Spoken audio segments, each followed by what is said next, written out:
So basically, a micronation is it's a declared nation but an unrecognized nation.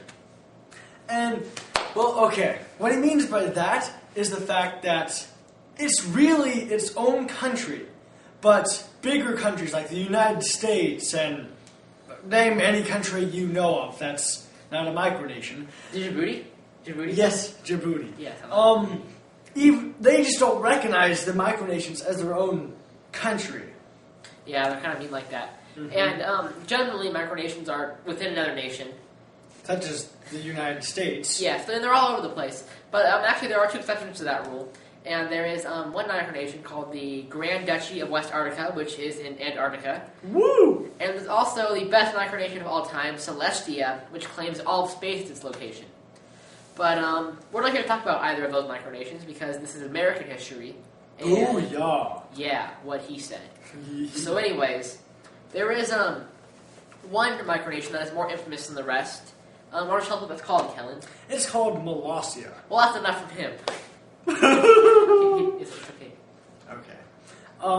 It was founded on May 26, 1977. by King James I. Well, also known as James Spielman. more like James Spielman, also known as King James I. Your face.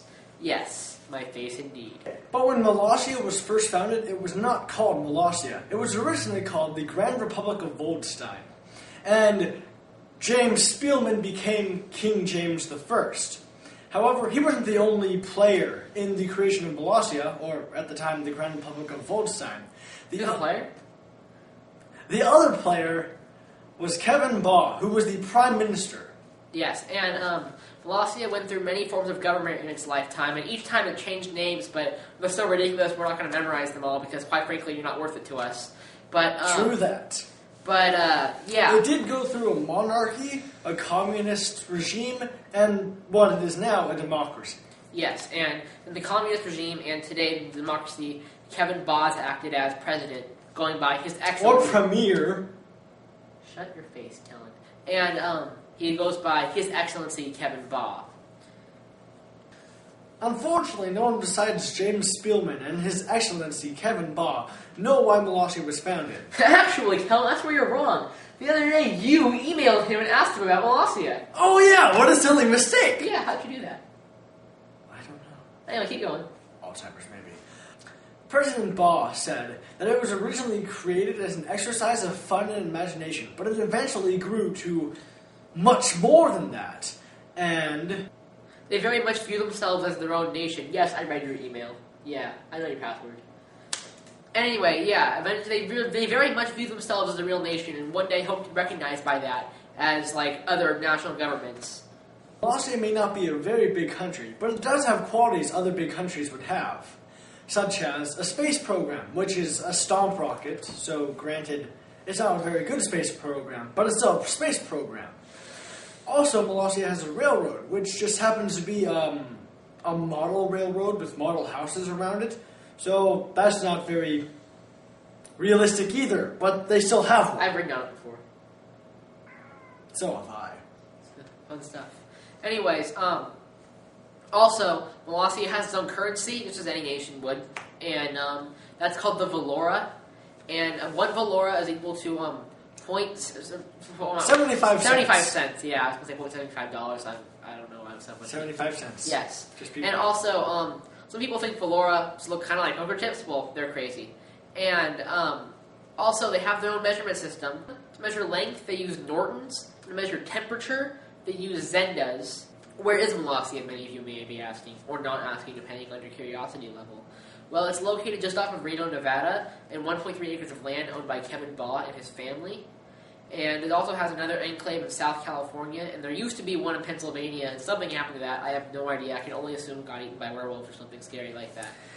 I hate it when it happens, Yeah. but it happens to the best of us. Indeed, indeed. And anyways, so who lives in Molossia, Kelland, and what's it like? Well, Kevin Baugh and his family lives in Molossia. There are 8 people and 4 dogs, and yes, the 4 dogs do count as part of their population. So their population is 12. For those of you who can't do simple addition in the room, you know who you are. True that. Wesley. Although Molossia is probably the most well-known And the most awesome. micronation in the United States, It's not the only one. For example, there's the Conch Republic, which was formed in Florida as a result of a border control dispute. And then there's also the Northern Forest Archipelago, which was created in New York to preserve the environment. I happen to have majored in the domestic policies of micronations at Clown College. And I'm something of an expert on the subject. So micronations are completely sovereign and legal nations within a larger nation. And the bigger government may not see it that way, but they are, due to the idea of popular sovereignty, they are their own nation because they want to be their own nation. And the rules of the larger nation do still apply because if they broke the laws, well, quite frankly, bigger nation, they're going to kick the little nation's butt. So they keep the same laws. But in Molossia's case, Molossia would keep the same laws anyway, even if they were given the choice to not, because I think the United States already has pretty good laws. Some key differences between the laws of the United States and the laws of Molossia include the fact that no matter who you are, you have complete equal rights in Molossia. And there are no incandescent light bulbs allowed. Walruses aren't allowed. No onions or spinach. Catfish aren't allowed. No plastic shopping bags. Nothing from Texas is legally permitted. And no tobacco of any form are allowed in Molossia. Obviously, as its own nation, Molossia, just like any other big country or any micronation, they need to make money one way or another. For Molossia, the main way they make money is tourism. They sell things like stamps and postcards, and they give tours at this thing called the Tower of Winds. And the tax in Molossia is 100% tax. All funds made within Molossia are given straight to the government. Molossia also makes money across the border in the United States. Most of the adults in Molossia work across the border in the United States. And because they help the United States financially, they don't have to pay taxes to the United States, which is also a bonus. So, all micronations have a military of one kind or another, and the Molossia military is particularly interesting. So originally, Molossia wanted to have an army, but the United States said no. So then Molossia was like, okay, well, we can't have an air force because we can't build an airplane big enough for us to all fit in. And so they went with the Navy instead. So this consists of 3 inflatable boats and some infantrymen that mostly are like President Ba's sons. And they have rifles from the late 1800s, state-of-the-art rifles from the 1800s, but still not very effective. Molossia's fighting force has been put to the test against another micronation called Mustachistan. Mustachistan was founded in Egypt in 1718, and they lived there for quite some time until 2005, when another micronation in Egypt fought with them in a war and kicked them out, forcing their 300 human residents and 700 goats to pack their bags and head over to America. Once in America, they originally tried to settle in California, but California was a jerk, and they were like, no, you go settle in Nevada. They're like, okay, so they settled in Nevada, ridiculously close to Molossia. And they got greedy because of, 300 people needed more land. Those greedy punks. And they were like, yo, Molossia, we want some of your land. And Molossia was like, no! Yeah. So, after they said no, Mustachistan declared war on Molossia. After about 2 battles, Molossia's military won, and it was actually a shooting war, but no one died. Molossia won the war after 2 battles, and then they made Mustachistan agree to never try to invade them again. However, Mustachistan and Molossia's affairs aren't really good still. Yeah. Kind of like mine and Kelland's. I don't like this guy. There was one other war in Molossia. This one was far less considered as a war. And, in 1983, Molossia went to war with East Germany, but that was quickly forgotten about. And it was rediscovered while they were looking through some old files in 2006. But unfortunately, there was one problem. By 2006, East Germany didn't exist anymore. It was, unified with West Germany and became just plain old Germany. With the exception of the fact that there was still a small enclave of East Germany right off the coast of Cuba. But there were no citizens there, so Molossia can't really sign a treaty with nobody. So until the day comes when someone occupies that small enclave off of East Cuba, that war will be going on indefinitely in an armistice, kind of like us in Korea. However, Molossia is not the only micronation of the United States that has gone to war in the past. On April 23rd, 1982, the Border Patrol in Florida set up a blockade to keep out people from the Florida Keys, which are some islands out just off of the Florida coast. And they were like, no, we don't believe you're citizens. Prove you're citizens, or else you can't come into Florida, which, is totally un-American.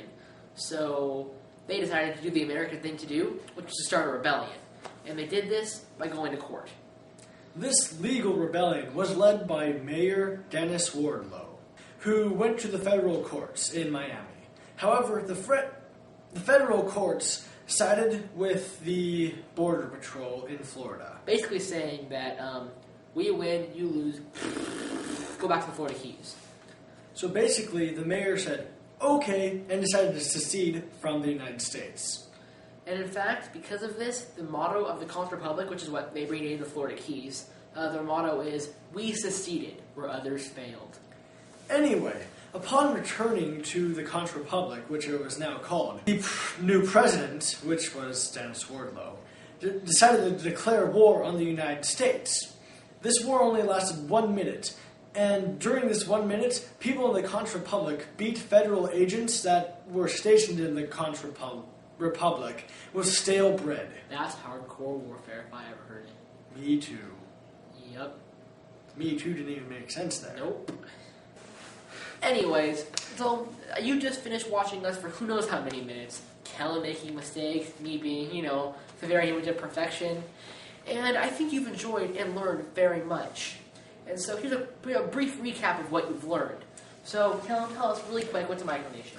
A micronation is a sovereign state that resides in a bigger country, and is recognized by that bigger country.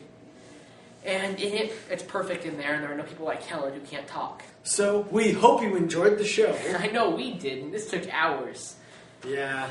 Anyways, hope you learned something. Probably not anything particularly useful, but you probably learned something.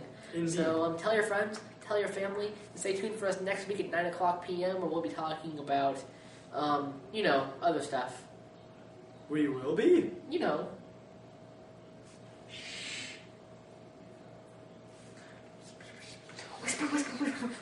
Oh, you guys are still there. Run!